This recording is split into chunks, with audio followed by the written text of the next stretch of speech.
नमस्कार दोस्तों, मैं इस समय हूँ पटना राजेंद्र नगर के एक विशेष घर में जिसे उदयाचल कहा जाता है। ये घर है राष्ट्रकवि रामधारी सिंह जी दिनकर के बड़े बेटे, छोटे बेटे केदार बाबू का।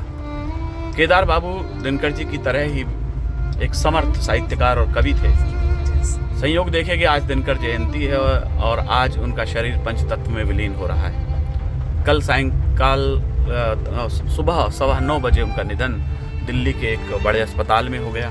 2 महीने तक उन्होंने संघर्ष किया, अपनी ज़िंदगी और मौत की लड़ाई लड़ते रहे। मैं और पिताश्री आदरणीय नीरज भैया, जो हमारे दिनकर स्मृति न्यास के राष्ट्रीय अध्यक्ष, उनके माध्यम से हम वहाँ मिले, बातचीत की। चेहरे पर वही मुस्कुराहट थी उनके, जैसी कि हमेशा मिलते समय रहती थी।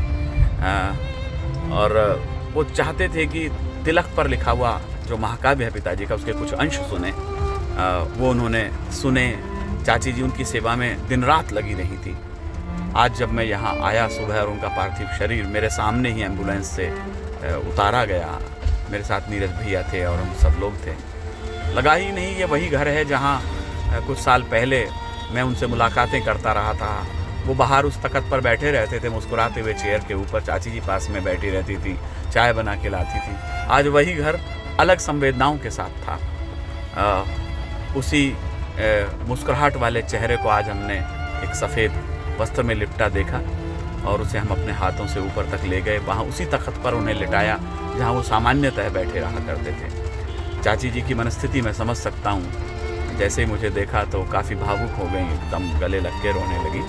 बहरहाल ये संभव है ऐसा हो। ऋत्विक भैया साथ में आए हैं दिल्ली से, तुलिका बहन जी भी अमेरिका से आई हुई थी, उनकी बेटी भी थी, और भाभी काफ़ी परिश्रम कर रही हैं घर के सारे उसमें। अरविंद भैया जो केदार बाबू के भतीजे हैं, उनसे मेरी बात हुई, वो भी यहाँ पर मुझे मिले। कुल मिलाकर एक हिंदी का और सूर्य डूब गया।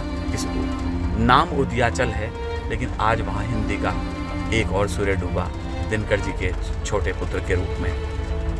केदार बाबू से मिलना अपने आप में ऐसा लगता था कि आप किसी युग पुरुष से मिल रहे हैं। वही पर्सनैलिटी वैसे के वैसे ही जैसा दिनकर जी रहा करते थे कभी, वो आजानुबाहु पर्सनैलिटी, और हमारे साथ बहुत संभाव।